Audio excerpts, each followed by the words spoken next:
Hello दोस्तों, मैं जयपाल सिंह स्वागत करता हूं exam online classes YouTube channel पे। हमारा टॉपिक चल रहा था प्रॉफिट लॉस। प्रॉफिट लॉस में अब तक हमारी 8 क्लास कंप्लीट हो चुकी हैं। 8 क्लास आपकी कंप्लीट हो चुकी हैं, ठीक है ना।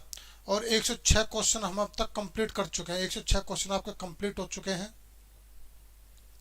लास्ट जो हमारी क्लास थी वो थी आपके बेईमान दुकानदार के ऊपर, कि प्रॉफिट लॉस में जो बेईमान दुकानदार के जो आपके क्वेश्चन आते हैं, आपको सबको पता है कि बेईमान दुकानदार के किस तरह क्वेश्चन आता है। तो उनको वो क्वेश्चन सिर्फ और सिर्फ वही क्वेश्चन कराए थे मैंने आपको पिछले लास्ट क्लासेज में। और मैंने आपको बताया था कि इन क्वेश्चनों को किस तरह से आप डील करोगे, किस तरह से इन क्वेश्चन करोगे। विद इन 5 से 10 सेकंड में मैंने आपको वो क्वेश्चन करने सिखाए थे। 10 से 12 क्वेश्चन कराए थे और अच्छे क्वेश्चन थे। तो उम्मीद है जिन्होंने वो वीडियो देखी है उनको समझ में आ गया बेईमान दुकानदारों के क्वेश्चन किस तरह से किए जाते हैं, ठीक है। अब आज का हमारा जो नया टाइप है, हमारा नया टाइप शुरू हो रहा है प्रॉफिट लॉस में। और नया टाइप हम शुरुआत करते हैं क्वेश्चन नंबर 107 107 से। इससे पहले 106 क्वेश्चन आपके कंप्लीट करा चुका हूं मैं प्रॉफिट लॉस के। 107 अभी तो कम से कम 60 से 70 क्वेश्चन और कराऊंगा प्रॉफिट लॉस के आपके मैं, ठीक है ना। तो प्रॉफिट लॉस में आपका एसएससी सीजीएल मेंस तक का कहीं भी कुछ नहीं बचेगा। तो देखिए यहाँ पे पहला क्वेश्चन है, एक वस्तु का क्रय मूल्य 10% बढ़ाया जाता है। 10% उसका क्रय मूल्य बढ़ाया जाता है। उसके बाद फिर 10% और अंत में 10% बढ़ा दिया जाता है। यदि अंतिम 10% की बढ़ोतरी 121 के बराबर है तो प्रथम 10% बढ़ोतरी कितनी है। तो देखिए दोस्तों, मैं ये मान के चलता हूँ जो मेरी पहली बढ़ोतरी है ना, और पहला जो मेरी एक्चुअल मान कितना मेरा 100 है। तो जो मेरी पहली बढ़ोतरी कितनी है भाई, यहाँ पे 10%, ये मेरी फर्स्ट है। तो 10% तो कितना हो गया, 100 का 10% अगर मैं जोड़ूंगा यहाँ पे मैं, तो कितना आएगा मेरा 10 आएगा। तो 10 100 में जुड़ेगा कितना आ जाएगा 110। फिर इसके बाद मेरी सेकंड बढ़ोतरी है, ये वाली मेरी सेकंड बढ़ोतरी, ये भी कितनी हो रही है भाई 10% हो रही है आपकी। तो 110 का 10% 11 होता है, तो कुल कितना आ जाएगा मेरे 121 आ जाएगा। फिर उसके बाद मेरी तीसरी बढ़ोतरी है 10% की। तो 121 का 10% कितना होता है भाई 12.1 होता है। 12.1 को 121 में जोड़ूंगा तो कितना आएगा मेरा 133.1 ही आ जाएगा। इसके बाद तो कोई बढ़ोतरी कर नहीं रहा। अब क्या कह रहा है ये, अब ये कह रहा है कि जो इसकी जो अंतिम 10% की बढ़ोतरी, जो अंतिम 10% है ना, ये जो अंतिम 10% है, ये क्या कह रहा है, ये 121 का 10% कितना होता है भाई, 121 का 10% 12.1 है। ये किसके बराबर है भाई, आपका 121 के बराबर है। ये है आपका 121 के बराबर। तो इस तरह से मुझे मल्टीपल मिल गया, मुझे यहाँ पे 10। अब जब जो 10 मुझे मल्टीपल मिला है ना, सवाल में बैठी हर वैल्यू इस मल्टीपल के रेस्पेक्ट में। तो आपसे पूछना प्रथम 10% बढ़ोतरी, प्रथम। तो 100 का 10% प्रथम कितना हो गया भाई 10 हो गया। तो इसके एक्चुअल मान कितना होगा, इस एक मल्टीपल से मैं इसको गुणा करूंगा, कितना आ जाएगा 100। तो प्रथम 10% बढ़ोतरी किसके बराबर है आपकी भाई 100 के बराबर। तो आपका आंसर आ जाएगा यहाँ पे ए ऑप्शन, ये 100। तो उम्मीद है समझ में आया। चलिए नेक्स्ट क्वेश्चन। 10 पेंसिलों को बेचने पर एक व्यक्ति को 3 पेन के विक्रय मूल्य के बराबर लाभ होता है। जो यहाँ पर लाभ है ना, कितना लाभ है भाई, यहाँ पे आपका लाभ है 3 पेन के विक्रय मूल्य के बराबर, 3 पेन के ये विक्रय मूल्य के बराबर। जबकि 10 पेन को बेचने पर उसे 4 पेंसिलों के विक्रय मूल्य के बराबर हानि होती है। तो 4 पेंसिलों के विक्रय मूल्य के बराबर हानि, तो यहाँ पे जो हानि होगी ना वो क्या है भाई, आपके 4 पेंसिल के विक्रय मूल्य के बराबर हानि, ये है। अब कह रहा है लाभ प्रतिशत और हानि प्रतिशत का संख्यात्मक मान। संख्यात्मक मान क्या कह रहा है भाई, यहाँ पे ये बराबर है। तथा पेंसिलों का क्रय मूल्य पेन के क्रय मूल्य का आधा है। तो पेंसिल तथा पेन के विक्रय मूल्य का अनुपात, मतलब आपसे क्या पूछा है यहाँ पे, विक्रय मूल्य पेंसिल का और विक्रय मूल्य पेन का, इनका अनुपात पूछा आपसे, ये पूछा है। तो देखिए दोस्तों, सबसे पहले हम शुरुआत करते हैं, यहाँ पे जो ये लाइन दी हुई है यहाँ से शुरुआत करते हैं हम। तो देखो यहाँ पे शुरुआत करेंगे हम, सबसे पहले पेंसिल लिखेंगे, सवाल बहुत ईजी है देखो, और यहाँ पे लिखेंगे पेन। तो देखो यहाँ पे सीपी, अगर कॉस्ट प्राइस की बात करता हूँ तो कह रहा है ये भाई, ये कह रहा है कि पेंसिल का सीपी पेन के सीपी का आधा है। अगर मैं मान के चलता हूँ पेन का सीपी 2 है तो पेंसिल का सीपी कितना आ जाएगा 1 आ जाएगा, इनका रेशियो ये चलेगा। फिर क्या करेंगे, संख्यात्मक मान लाभ प्रतिशत और हानि प्रतिशत बराबर है। तो आपको पता है पेंसिल को बेचने पर लाभ हो रहा है, तो लाभ मैं लिखूंगा पेंसिल के नीचे। और आपको पता है पेन को बेचने पर हानि हो रही है, तो हानि लिखूंगा मैं पैन के नीचे, और इनका संख्यात्मक मान क्या कह रहा है भाई, ये बराबर है। यहां तक क्लियर, कोई दिक्कत नहीं। अब देखो यहाँ पे, अब आपको पता है जो लाभ प्रतिशत होता है, ये लाभ प्रतिशत मतलब ये लाभ प्रतिशत क्या होता है भाई, ये होता है आपका प्रॉफिट बटे सीपी इंटू में 100, यही होता है। इसी तरह से हानि प्रतिशत क्या होगा, हानि बटे सीपी गुणा में 100।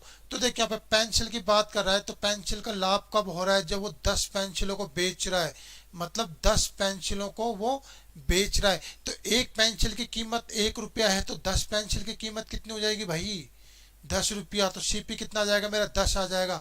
और जब 10 पेंसिलों को बेच रहा है तो भाई इसको कितने का लाभ हो रहा है, 3 पेन के विक्रय मूल्य के बराबर लाभ हो रहा है। तो विक्रय मूल्य कितना आ जाएगा मेरे यहाँ पे, 3 पेन के विक्रय मूल्य के बराबर लाभ आ जाएगा मेरे यहाँ पे, 3 पेन के विक्रय मूल्य के बराबर लाभ, ठीक है ना।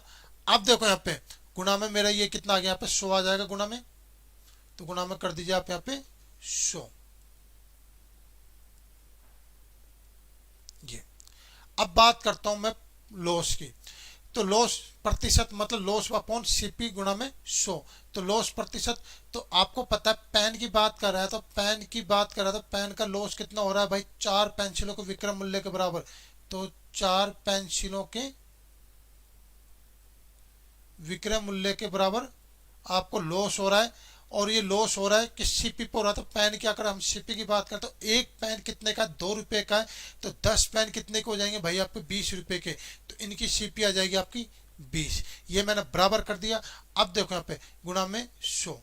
तो अब देखो यहाँ पे कुछ नहीं, अब सवाल में कुछ दम नहीं रहा, सवाल बिल्कुल ईजी हो जाएगा। 100 से 100 मेरा कट गया, और ये 2 बार कट गया मेरा, और ये 2 से ये 2 बार कट गया।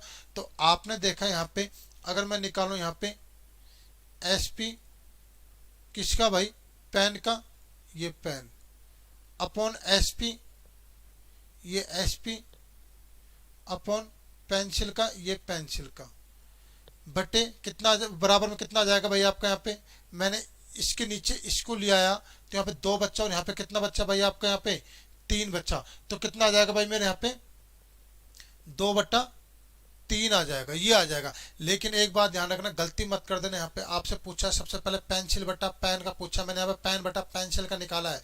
मेरे से पूछा पेंसिल बटा पेन का, तो पेंसिल बटा पेन का, तो पेंसिल का 3, ये 3, और पेन नीचे है तो पेन का 2, ये 2। तो मेरा आंसर आ जाएगा यहाँ पे 3/2, ये मेरा आंसर होगा। तो उम्मीद है क्वेश्चन समझ में आया।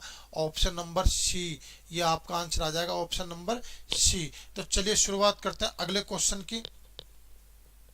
देखो यहाँ पे, एक व्यक्ति किसी कुर्सी को 47.50 रुपए में बेचने पर 25% का लाभ कमाता है,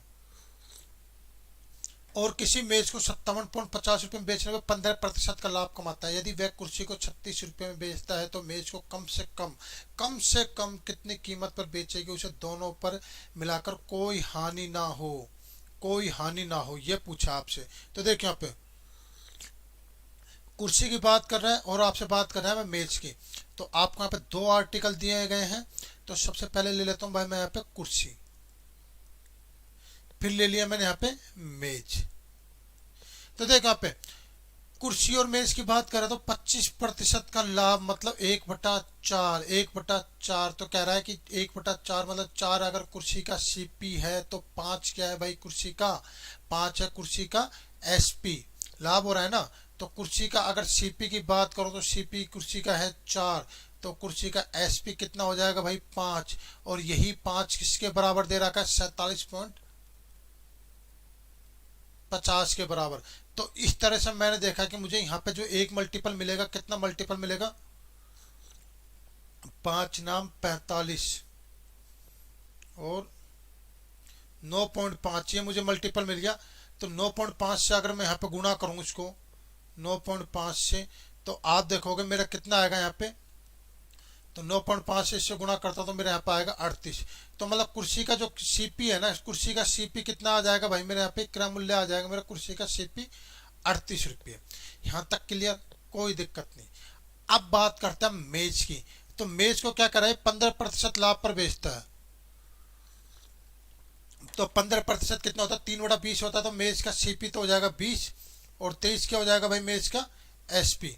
तो मेज का जो सीपी है, अगर बात करूं मैं, तो सीपी मेज का कितना हो जाएगा भाई 20, और मैच का एसपी कितना हो जाएगा भाई 23। लेकिन यही 23 किसके बराबर दे रखा है भाई यहाँ पे, यही 23 किसके बराबर दे रखा है भाई आपको यहाँ पे 57.50 के बराबर दे रखा है। तो मैंने देखा कि मेरा एक मल्टीपल कितना आ जाएगा यहाँ पे, तो एक मल्टीपल आएगा मेरे 23 दूनी 46 और 115 ढाई के बराबर आ जाएगा, 2.5 के बराबर। तो 2.5 के बराबर मैं इसको यहाँ पे गुणा कर दूंगा। तो 2.5 के बराबर अगर मैं इसको यहाँ पे गुणा करूंगा तो मेरा कितना आ जाएगा भाई, ये आ जाएगा मेरा 50। तो इस तरह से मैंने देखा कि मेज का क्रय मूल्य कितना आ गया भाई मेरे यहाँ पे, मेज का क्रय मूल्य आ गया मेरे यहाँ पे 50 रुपये। अब सवाल में कोई दम नहीं बचा, अब सवाल बिल्कुल ईजी है। अब देखो यहाँ पे, अब सवाल क्या कर रहा है, कुर्सी 38 रुपए की है, 38 रुपए की मैंने कुर्सी खरीदी, 36 रुपए में कुर्सी को मैं बेच रहा हूँ। 38 रुपए की मैंने कुर्सी खरीदी और 36 रुपए में मैं कुर्सी को क्या कर रहा हूँ भाई, मैं बेच रहा हूँ। तो मुझे बताइए कि 38 रुपए में खरीद रहा है, 36 रुपए में बेच रहा है, तो कुर्सी पे कितने रुपए की हानि हो रही है भाई। कुर्सी पे मैं देखूंगा कि भाई मुझे क्या हो रही है, 2 रुपए की क्या हो रही है, मुझे हानि हो रही है। कुर्सी पे क्या हो रही है, मुझे 2 रुपए की हानि हो रही है, 2 रुपए की।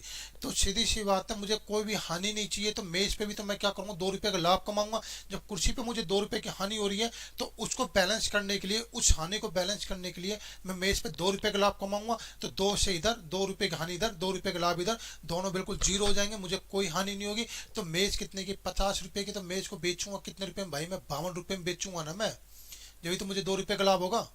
तो 2 रुपए का लाभ यहाँ पे, 2 रुपए की हानि यहाँ पे, बिल्कुल बराबर हो जाएगा। तो इसका मतलब क्या है कि मेज को कम से कम मुझे 52 रुपए में बेचना पड़ेगा। तो 52 रुपए क्या आ जाएगा, मेज का विक्रय मूल्य आ जाएगा। तो ये मेरा क्या होगा, मेज का आंसर होगा विक्रय मूल्य। चलिए नेक्स्ट क्वेश्चन। एक व्यक्ति अपने विक्रय मूल्य को 20% बढ़ाता है, जिसके कारण उसका लाभ प्रतिशत 10% से 15% हो जाता है। तो उसके क्रय मूल्य में कितने प्रतिशत वृद्धि हुई। तो देखिए यहाँ पे जो ये क्वेश्चन है ना, ये क्वेश्चन आपका एसएससी जीडी में आया हुआ क्वेश्चन है। जो अभी लेटेस्ट वैकेंसी आई थी एसएससी जीडी की, एसएससी जीडी की जो लेटेस्ट वैकेंसी आई थी, शायद उसमें 56,000 से 57,000 वैकेंसी थी। तो उसमें ये क्वेश्चन आया हुआ था एसएससी जीडी में। अब आप देखो एसएससी जीडी में कितना अच्छा क्वेश्चन आया था। ये क्वेश्चन मैं रियल बता रहा हूँ, बहुत अच्छा क्वेश्चन है ये। तो देखिए यहाँ पे एक व्यक्ति अपने विक्रय मूल्य को 20% बढ़ाता है। तो पहले तो मैं विक्रय मूल्य तो पता करूँ, विक्रय मूल्य है कितना, जब तो उसमें 20% की वृद्धि करूंगा मैं। तो देखिए यहाँ पे माना कि मेरा क्रय मूल्य कितना है भाई, ये मेरा सीपी है, कितना है भाई 100। 10% की स्टार्टिंग वृद्धि हो रही है। तो 10% की स्टार्टिंग वृद्धि होगी तो मेरा कितना आ गया यहाँ पे 110। ये क्या आ गया भाई मेरे यहाँ पे एसपी आ गया, ये एसपी आ गया। अब क्या कर रहा है यहाँ पे ये, अब क्या करें, ये एसपी में कितने प्रतिशत की वृद्धि कर रहा है, 20% की वृद्धि कर रहा है। तो देखिए यहाँ पे एसपी में क्या कर रहा है, 20% की वृद्धि कर रहा है। तो मैं इसमें अगर 20% की वृद्धि करूंगा तो 110 का 20% 22 हो गया। तो कितना आ जाएगा भाई मेरे यहाँ पे 132। ये जो मेरे 132 आया ना, ये क्या आया भाई मेरा, ये न्यू एसपी आया, मतलब नया विक्रय मूल्य आया मेरा ये। उम्मीद है यहां तक समझ में आया। अब देखो यहाँ पे अब क्या करें, जैसे ही मैंने विक्रय मूल्य में 110 से 132 विक्रय मूल्य किया मेरा, तो मुझे कितने का लाभ हो गया, 10 से 15% का लाभ हो गया मुझे, मतलब मुझे इतने का लाभ हो गया। ठीक है ना। तो मुझे निकालना है कि क्रय मूल्य में कितने प्रतिशत वृद्धि हुई। तो 15% की अगर बात करूं तो 15% क्या होता है, 3/20 होता है। 15% क्या होता है, 3/20 होता है। 20 क्या हो गया मेरा सीपी हो गया, और 3 का लाभ हो रहा है मुझे। तो एसपी में कितना हो गया भाई मेरे यहाँ पे 23 हो गया। तो एसपी मेरा 23 है, और यहाँ पे मेरा एसपी कितना आ रहा है भाई, मेरा यहाँ पे आ रहा है मेरा एसपी 132 आ रहा है। तो 23 से मुझे कहाँ पहुंचना है, मुझे 132 से मुझे कहाँ पहुंचना है, मुझे 23 पे पहुंचना है। तो मैं इसको गुना कर दूंगा 132/23 से, ये मेरा मल्टीपल आ गया। तो मेरा यहाँ पे सीपी कितना है भाई, मेरे यहाँ पे सीपी है मेरा 20, ये सीपी है। तो नया सीपी मुझे निकालने के लिए इस 20 को मैं इस मल्टीपल से गुना करूंगा, 132/23 से गुना करूंगा। इस ढंग से लिखता हूँ, शायद एक मिनट होगा, इसको ढंग अच्छी तरह से लिखता हूँ। हाँ देखो यहाँ पे 132/23 से गुणा करूंगा तो यहाँ पे मुझे नया सीपी मिल जाएगा, और फिर उसके अकॉर्डिंग देख लूंगा कि मेरी इसमें कितनी वृद्धि हुई। तो 20 गुणा 132/23, 20 गुणा 132/23, तो गुणा करूंगा कितना आएगा मेरे यहाँ पे, ये आ जाएगा मेरे यहाँ पे 4, ये आ गया मेरा।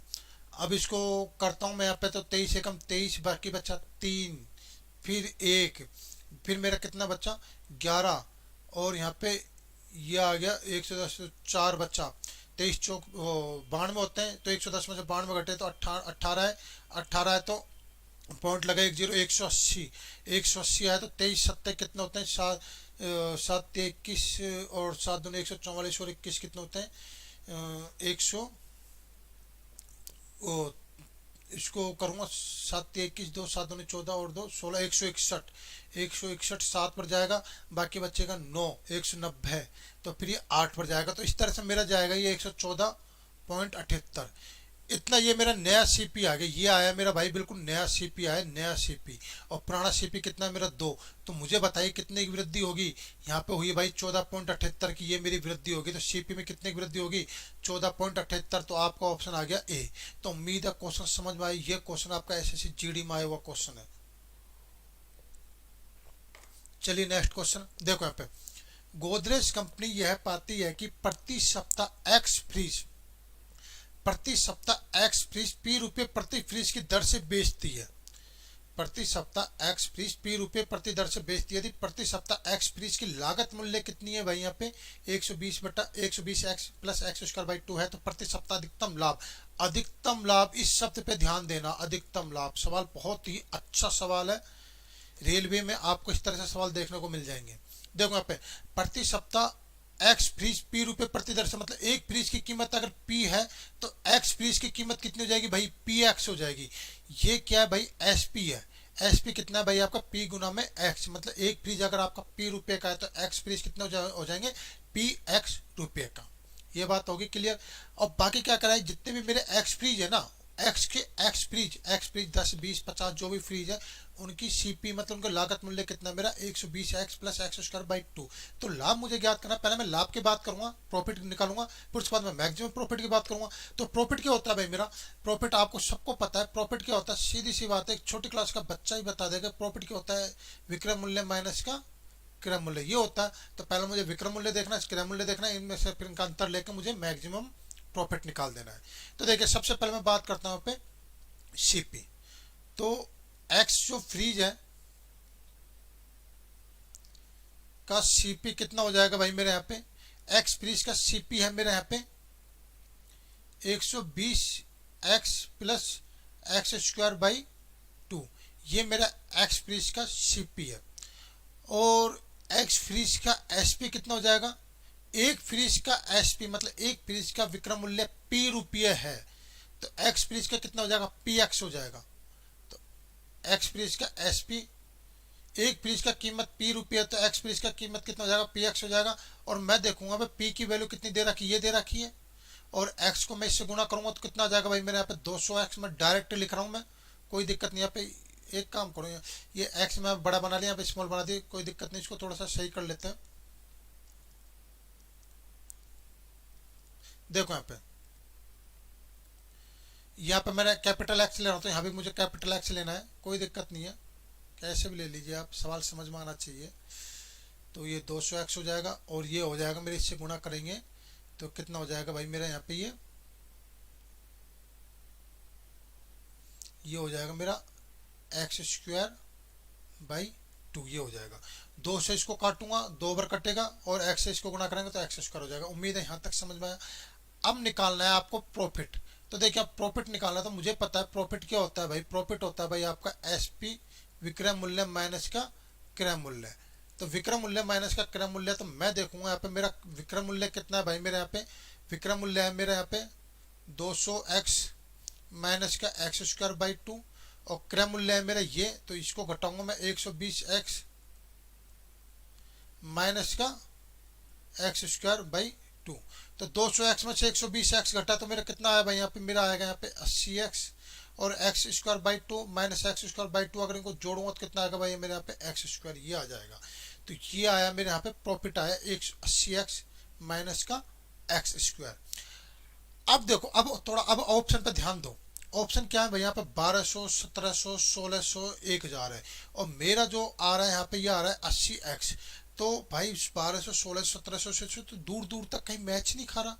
अब क्या करें, अब यहाँ पे आपका प्रैक्टिस काम आती है कि आपने मैथ में कितनी प्रैक्टिस की, आपका आईक्यू लेवल, आपका सोचने की क्षमता कितनी ज्यादा विकसित है, आपने अब तक कितनी पढ़ाई कितनी मेहनत की, वो काम आएगा। तो देखिए मुझे यहाँ पे समझ में आ रहा है 80x माइनस का एक्स स्क्वायर, और यहाँ पे मुझे 1600 दिख रहा है, 1200 दिख रहा है, 1000 दिख रहा है। तो 80 मतलब अगर इसको 40 से बनाता हूँ, 2 गुना 40 से बनाता हूँ मैं, तो 40 के मल्टीपल में 1200 भी आता है, 1600 भी आता है और 1000 भी आता है। ठीक है ना। तो मुझे कहना कि इसको 40 बनाना पड़ेगा। तो देखो मैं इसको लिखना चाहूँ तो मैं इसको इस तरह से भी लिख सकता हूँ। देखो यहाँ पे प्रॉफिट कितना भाई, यहाँ पे मेरा 80x माइनस का एक्स स्क्वायर ये। तो इस 80x को लिख सकता हूँ मैं 2 गुना 40x, ये लिख सकता हूँ मैं इसको। ठीक है ना। माइनस का एक्स स्क्वायर, ये गुणा में है ये। ठीक है ना।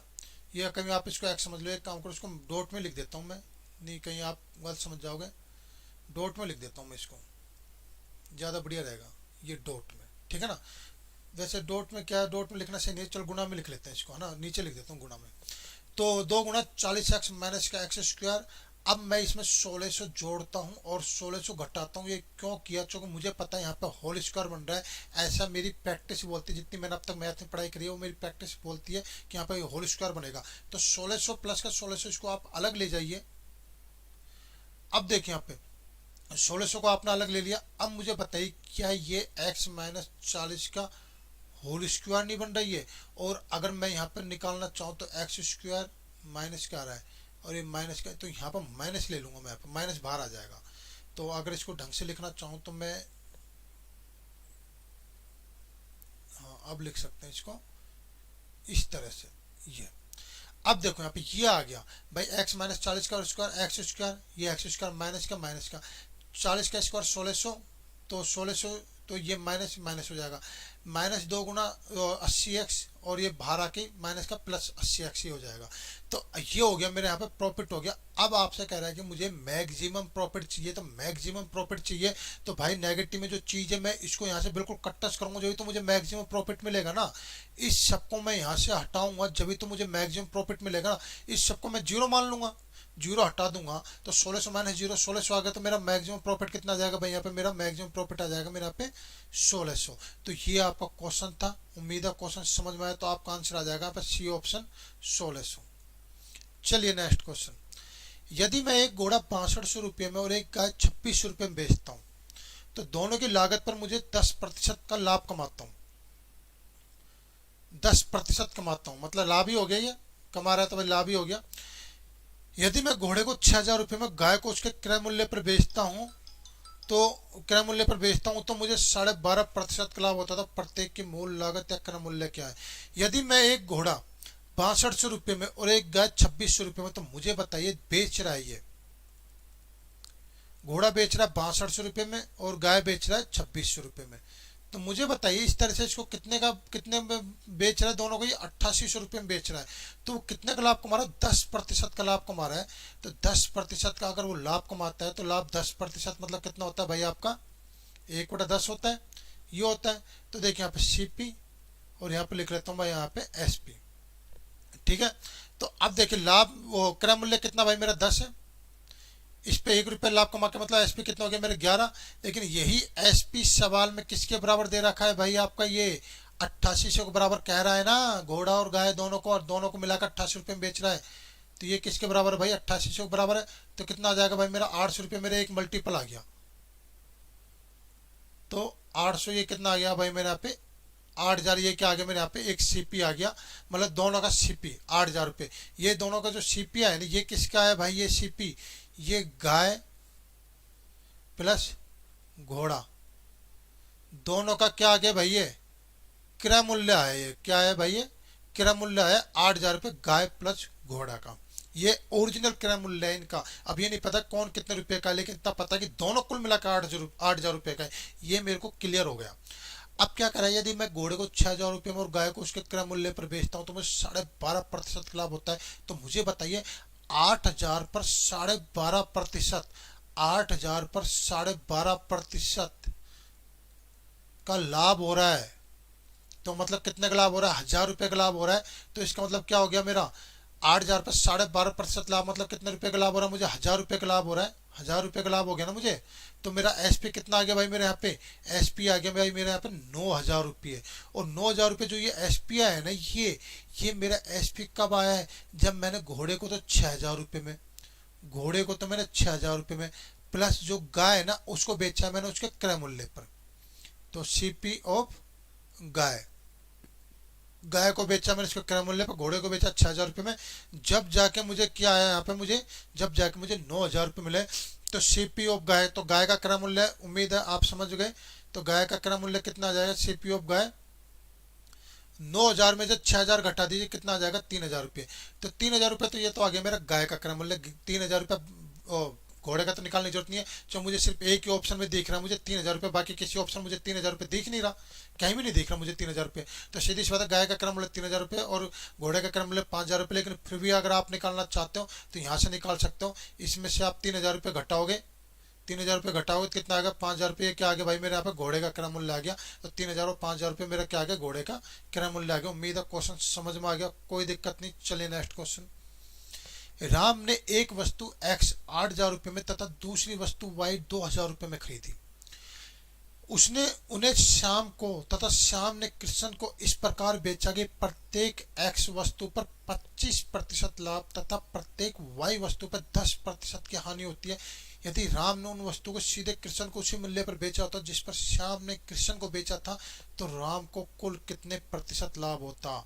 देखिए यहाँ पे आपको यहाँ पे 3 बंदे दे रखे हैं। कितने बंदे दे रखे हैं यहाँ पे, 3 बंदे। कौन कौन दे रखे हैं भाई आपको, एक तो दे रखा राम, दूसरा दे रखा है, एक तो राम हो गया, दूसरा दे रखा आपको श्याम, और तीसरा हो गया भाई कृष्ण। 3 बंदों की बात कर रहा है, 3 दोस्तों की बात कर रहा है। अब देखिए यहाँ पे एक्स वस्तु, ये एक्स वस्तु राम ने भाई कितने में खरीदी, राम ने खरीदी 8000 रुपये में। और वाई वस्तु, ये वाई वस्तु राम ने कितने में खरीदी, 2000 रुपये में। उम्मीद है यहाँ तक समझ में आ गया, कोई दिक्कत नहीं। समझने क्या, ये तो सवाल ही उतारा हमने, तो अभी सोल्यूशन तो अब करेंगे।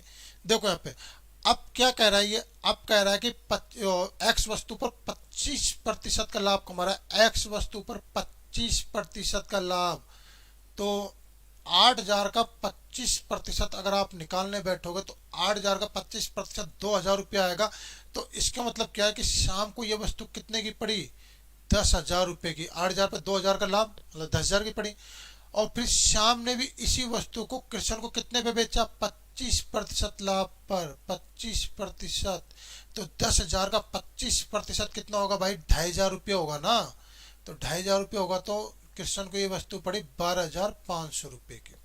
उम्मीद है यहाँ पे समझ में आ गया।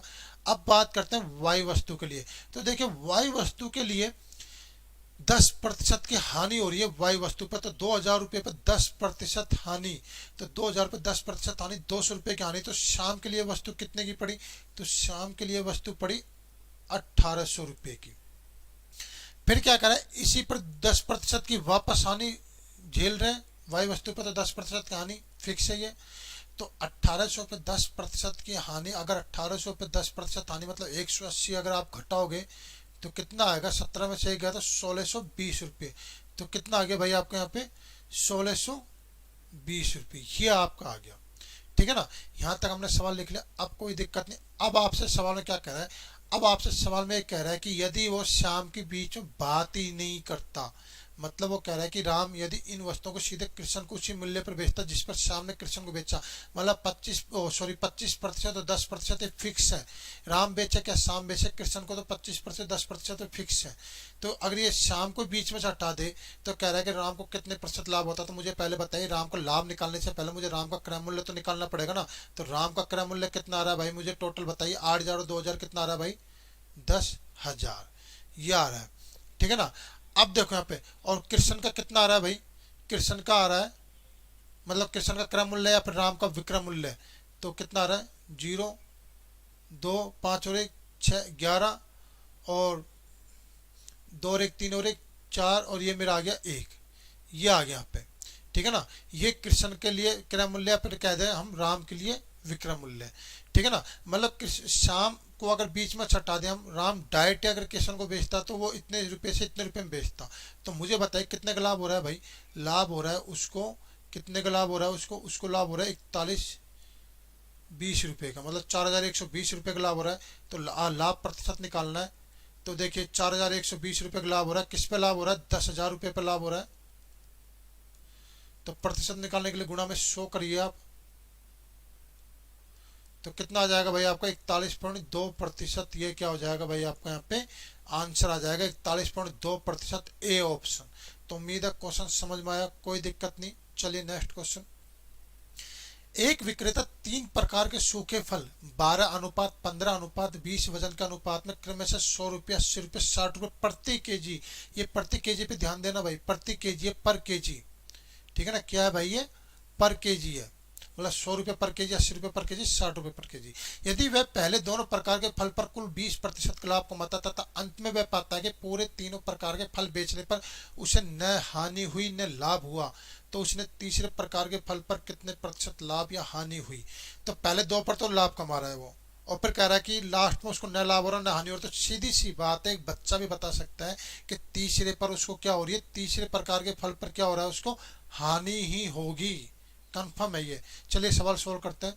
देखो अब 3 प्रकार के सूखे फल हैं, ये पहला फल है, ये दूसरा फल है, और ये तीसरा फल है। तो पहला फल मैं मानता हूं 12 केजी का है, दूसरा फल है आपके पास 15 केजी, तीसरा फल है 20 केजी, ठीक है ना? तो पहले फल की कीमत है 1 केजी 100 रुपये का, 1 केजी 100 रुपये का है। तो मैं देखूंगा कि टोटल सीपी कितना हो जाएगा। 12 केजी कितने को हो जाएंगे भाई? 1200 रुपये के हो जाएंगे, ठीक है ना? 12 केजी 1200 रुपये के हो जाएंगे, कोई दिक्कत नहीं। फिर दूसरा फल है आपका 80 रुपये पर केजी, 80 रुपये पर केजी इसकी रेट है। तो 15 केजी की कीमत कितनी हो जाएगी भाई? 1200 रुपये हो जाएगी, ठीक है ना? तीसरा फल है 60 रुपये पर केजी, और टोटल है 20 केजी, सॉरी 60 कह रहा है ना ये, 60 एक और इसको, हाँ 60 रुपये का है, और 60 रुपये पर केजी, और टोटल फल आपका 20 केजी। तो टोटल कीमत कितनी हो जाएगी इनकी? 1200 रुपये। उम्मीद है यहाँ पे समझ में आ गया। अब क्या करें, पहले दोनों प्रकार के फल पर कुल 20% लाभ कमाता है। तो देखिए यहाँ पे 20% यहाँ पे लाभ कमा रहा है, और 20% यहाँ पे लाभ कमा रहा है। तो ओवरऑल कितने का लाभ कमा रहा है भाई? वो ओवरऑल लाभ कमा रहा है 40% का। अब मुझे बताइए, ध्यान देने वाली बात यहाँ पे ये है दोस्तों कि मुझे बताइए यहाँ पे इसका सीपी 1200, इसका सीपी 1200, इसका सीपी 1200। अगर सीपी सबका 1200 बराबर है, तो देखिए यहाँ पे टोटल, सॉरी ये कुल कह रहा है कुल 20%, कुल 20% कह रहा है, तो मतलब 10 इस पे 10 इस पे, हाँ 1 मिनट को,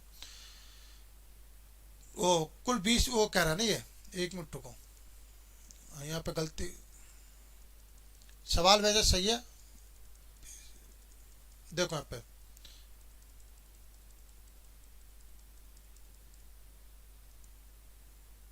हाँ, ये क्या करे, पहले दोनों प्रकार के फल पर कुल 20%, ये कुल शब्द पे मैंने ध्यान नहीं दिया, कुल 20%।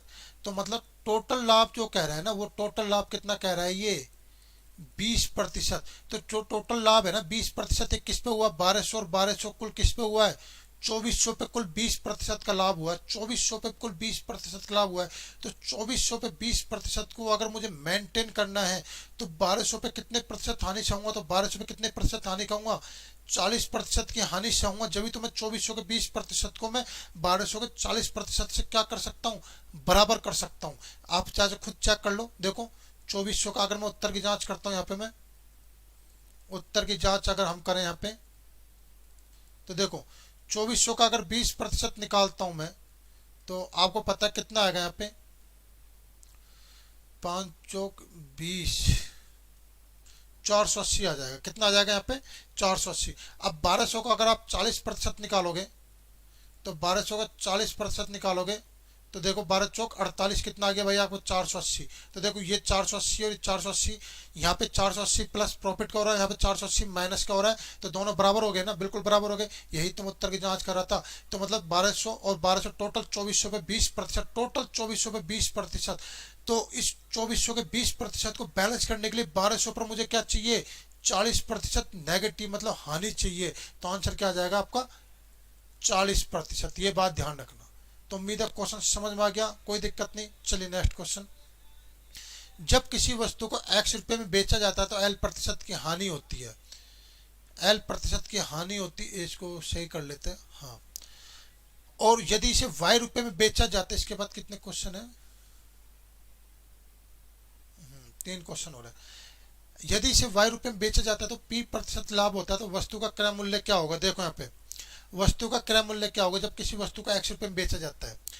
तो एल प्रतिशत हानि, वाई रुपए में बेचा जाता है, पी प्रतिशत लाभ। तो देखो यहाँ पे मैं ये मान के चलता हूँ कि वस्तु का जो क्रय मूल्य है ना, वस्तु का क्रय मूल्य, ये क्रय मूल्य ही है, एक्स वैक्स कुछ मत मानो, क्रय मूल्य मान लो आप।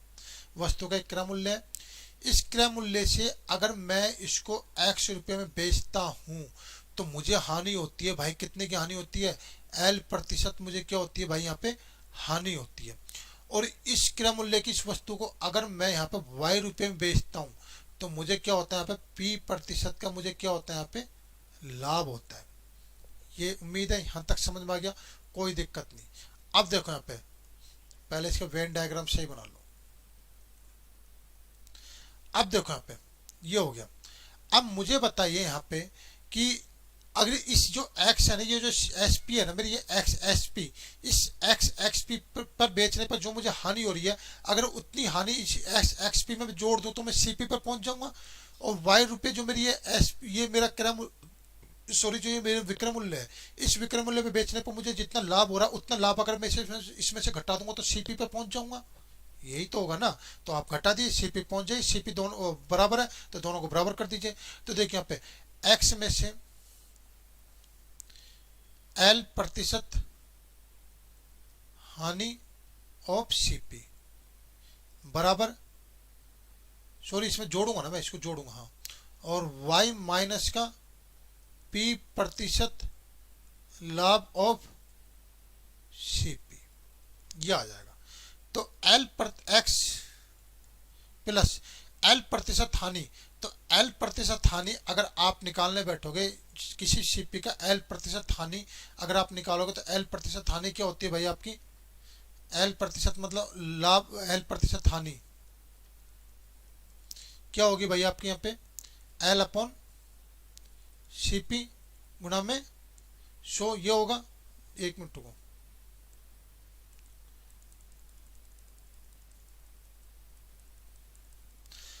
ये तो डायरेक्ट वैसे ही आ जाएगा ना। CP का L प्रतिशत, CP का L प्रतिशत कितना आ जाएगा भाई यहाँ पे? इसको एक काम करो, इसको इतना कुछ करने की जरूरत नहीं है, इतना कुछ करने की जरूरत नहीं है, इसको बस आप डायरेक्ट ऐसे ही लिख लो आप इसको। तो एक मिनट रुको, तो इसको मैं अगर डायरेक्ट करना चाहूँ, इतना कुछ करने की जरूरत ही नहीं है इसमें। इसको एक काम करो, आप CP वाले टर्म्स को आप कॉमन ले लो। आपको तो यहाँ पे जो वैल्यू निकालनी है x और y के फॉर्म में निकालनी है ना, और P और L के फॉर्म में निकालनी, तो P और L को मैं गायब ही क्यों कर रहा हूँ? मैं गायब ही नहीं करना हमको यहाँ पे, तो मुझे तो इनके फॉर्म में निकालनी है, ठीक है ना। तो आप CP वाले टर्म्स को इधर ले लो, बराबर में ले लो। तो देखो यहाँ पे L प्रतिशत हानि ऑफ CP और P प्रतिशत लाभ ऑफ CP, इन दोनों को मैं अगर एक तरफ ले आऊंगा तो क्या आ जाएगा मेरा? यहाँ पे आ जाएगा CP, ये CP और CP दोनों का कॉमन आ जाएगा, और यहाँ पे आ जाएगा मेरी ये L प्रतिशत प्लस का P प्रतिशत, और y, और ये x को इधर ले जाऊंगा तो क्या आ जाएगा मेरे यहाँ पे? माइनस का x, ठीक है ना। आपको निकालना है वस्तु का क्रय मूल्य, CP निकालना है। तो CP को आप निकालना चाहते हो तो देखिए यहाँ पे, तो CP को चलो यही सोल्व कर लेता हूँ मैं यहाँ पे। तो प्रतिशत का चिन्ह हटाऊंगा तो L अपॉन 100 प्लस का P अपॉन 100 बराबर कितना आ जाएगा? y माइनस का x। तो CP आपको निकालना है, तो देखो यहाँ पे ये 100 को मैं ले लूंगा कॉमन, तो 100 इधर जाएगा तो क्या हो जाएगा भाई आपके यहाँ पे? y माइनस का x गुणा में 100, और L प्लस P, मतलब इसको नीचे लिख सकता हूँ P प्लस L, कोई दिक्कत नहीं है। तो ये आपका आंसर आ जाएगा। CP कितना आ जाएगा? ये देखो y, x और P और L की फॉर्म में मैंने आंसर निकाल दिया, तो ये सब करने की जरूरत नहीं थी, ठीक है ना। अगर आप ऑप्शन को ध्यान दोगे तो बस डायरेक्ट यहीं से निकाल लो। तो देखो कितना आंसर आ जाएगा? y माइनस का x, y माइनस का x कितना रहा है? और P प्लस L गुणा में 100, C ऑप्शन, C ऑप्शन क्या आ जाएगा आपका? C ऑप्शन आ जाएगा। तो ये आ जाएगा आपका C ऑप्शन, C ऑप्शन क्या आ जाएगा आपका? राइट आंसर, ये आपका आंसर है y माइनस का x गुणा में 100 बटे P प्लस का L। तो मेरा क्वेश्चन समझ में आ गया। चलिए नेक्स्ट क्वेश्चन। एक दर्जन केले का क्रय मूल्य 10 केले के विक्रय मूल्य के बराबर है। तो देखो यहाँ पे 12 केले का CP 10 केले के SP के बराबर है, मतलब समान है ना, तो इसको आप बराबर कर दो। तो यहां से मैं देखूंगा कि जो मेरा CP और SP कितना आ जाएगा। अगर मैं यहाँ पर अनुपात निकालूं तो यहाँ पे मैं CP बटे SP कितना आ जाएगा भाई मेरे यहाँ पे? ये आ जाएगा मेरे यहाँ पे 10/12 मतलब 5/6। तो मतलब एक केले का क्रय मूल्य अगर मेरे 5 है तो एक केले का विक्रय मूल्य कितना है मेरा 6 रुपये। फिर क्या करें, प्रत्येक सेब का विक्रय मूल्य, अच्छा सेब भी आ गया पर प्रत्येक सेब का विक्रय मूल्य केले के क्रय मूल्य के समान है, कोई दिक्कत नहीं है। यदि सेब को बेचने पर होने वाली लाभ प्रतिशत केले को बेचने पर होने वाली लाभ प्रतिशत से आधा है तो एक सेब का क्रय मूल्य क्या होगा। यदि एक केले का विक्रय मूल्य x है, कोई दिक्कत नहीं। देखो यहाँ पे मुझे बताइए, एक केला, मैं सिर्फ यहाँ पे केले केले की बात कर रहा हूँ मैं यहाँ पे। देखो यहाँ पे एक केले का क्रय मूल्य 5 रुपये है, विक्रय मूल्य 6 रुपये है, मतलब 1 रुपये का लाभ कमा रहा है 5 रुपये पे। तो मुझे बताइए केले पर लाभ प्रतिशत कितना आ जाएगा भाई। लाभ प्रतिशत आपका होगा सर 20% आएगा। जब 20% केले का लाभ प्रतिशत है, केले पर लाभ प्रतिशत 20% है, तो सेब का तो इससे आधा है, तो सेब पर लाभ प्रतिशत कितना आ जाएगा भाई। तो सेब पर लाभ प्रतिशत आ जाएगा मेरा, कितना आ जाएगा यहाँ पे मेरा 10%। तो सेब पर लाभ प्रतिशत कितना आ जाएगा मेरे यहाँ पे 10%। उम्मीद है यहाँ तक समझ में आ गया, कोई दिक्कत नहीं है। अब देखो यहाँ पे, अब सवाल आपसे क्या करें, अब सवाल कह रहा है कि प्रत्येक सेब का विक्रय मूल्य केले के क्रय मूल्य के समान है, कोई दिक्कत नहीं। पहले मैं केले का क्रय मूल्य तो निकालूं, जब तो उसको सेब के विक्रय मूल्य के बराबर करूंगा। अब देखो यहाँ पे एक केले का विक्रय मूल्य कितना है, यहाँ पे x है। एक केले का विक्रय मूल्य कितना x है।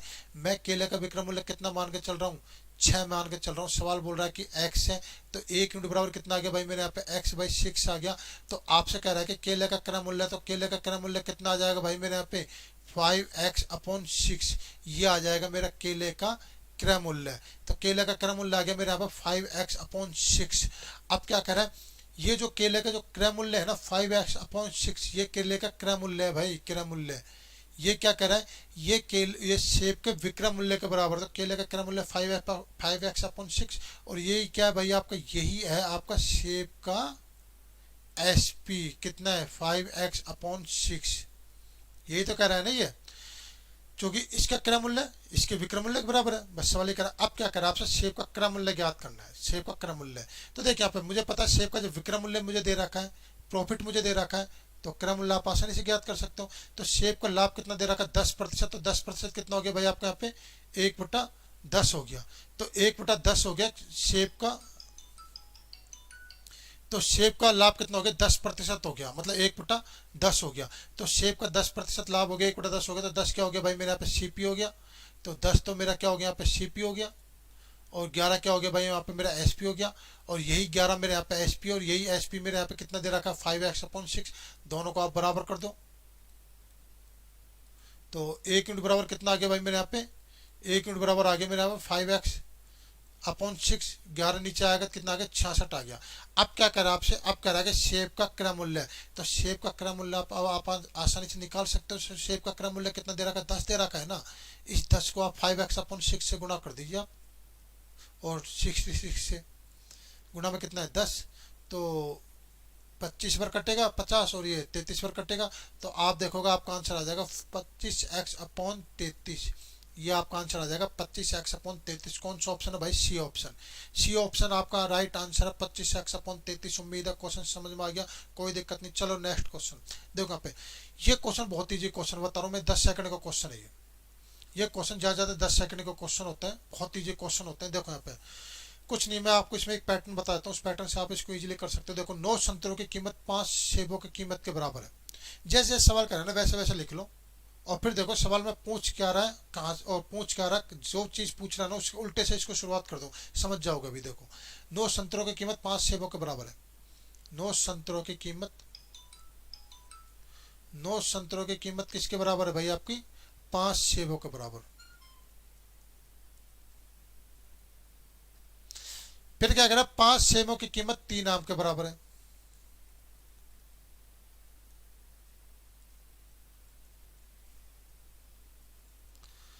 फिर क्या करें, 4 आमों की कीमत 9 नींबू के बराबर है। 4 आम 9 नींबू के बराबर। फिर क्या करें, 3 नींबू की कीमत 48 पैसे के बराबर है। तो 3 नींबू की कीमत है भाई आपकी 48 पैसे के बराबर। ये तो एक संतरे की कीमत, मतलब एक संतरे की कीमत आपसे पूछ रहा। तो देखो यहाँ पे आपने सवाल को जैसे जैसे सवाल ने कहा वैसे वैसे उतार लिया। अब आप एक काम करो, देखो शुरुआत क्या पूछ रहा है आपसे, पूछ रहा शुरू की वैल्यू पूछ रहा है, मतलब एक संतरे की कीमत पूछ रहा है।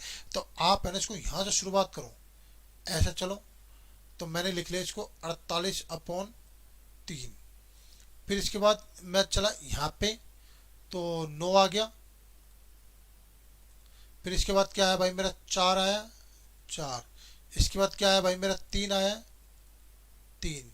इसके बाद क्या है भाई मेरा 5 आया, 5। इसके बाद क्या है भाई मेरे यहाँ पे 5 आया, 5। इसके बाद मेरे क्या है यहाँ पे संतरा पूछा, तो संतरा तक पहुंच के आप अपने आप को रोक दो। ये आ गया मेरा, ठीक है ना। तो ये आ गया। अब इसको काटे पीटे, 5 से 5 कट गया, 9 से 9 कट गया, 3 से 3 कट गया, 4 से कटा 12। अब क्योंकि 48 आपका पैसे में दे रहा था, तो 12 भी क्या आएगा भाई आपके पैसे में आएगा। तो मैंने देखा कि एक संतरे की कीमत आ गई आपकी 12 पैसे। अब इसमें एक बात ध्यान रखना, ये तो खैर आपका आंसर आ गया, सवाल आपका क्लियर हो गया। एक बात ध्यान रखना, आपसे पूछा था यहाँ पे संतरा, संतरे की कीमत पूछी थी। अगर आपसे यहाँ पे सेब की कीमत पूछता ना, तो अगर आपसे यहाँ पे सेब की कीमत पूछता तो आप बस यहीं तक रुक जाते, यहाँ तक करते। अगर आपसे आम की कीमत पूछता तो आप यहीं पे रुक जाते, ठीक है ना। तो उम्मीद है क्वेश्चन समझ में आ गया। चलिए नेक्स्ट क्वेश्चन। क्वेश्चन आपके सारे क्लियर हो गए। देखो ये थे आपके क्वेश्चन थे 117 तक। आपके प्रॉफिट लॉस के क्वेश्चन कंप्लीट करा चुका हूं मैं। 117 तक आपके क्वेश्चन पूरे हो गए। 117 क्वेश्चन आपके प्रॉफिट लॉस के पूरे हो गए। अभी प्रॉफिट लॉस के, अभी आपके प्रॉफिट लॉस के तकरीबन कितने क्वेश्चन बचे हैं, मैं कराऊंगा आपको प्रॉफिट लॉस के अभी 200 के करीब क्वेश्चन। मतलब आपके 180 से 200 के करीब क्वेश्चन आपके प्रॉफिट लॉस के पूरे लाभ हानि के आपके करवाएंगे।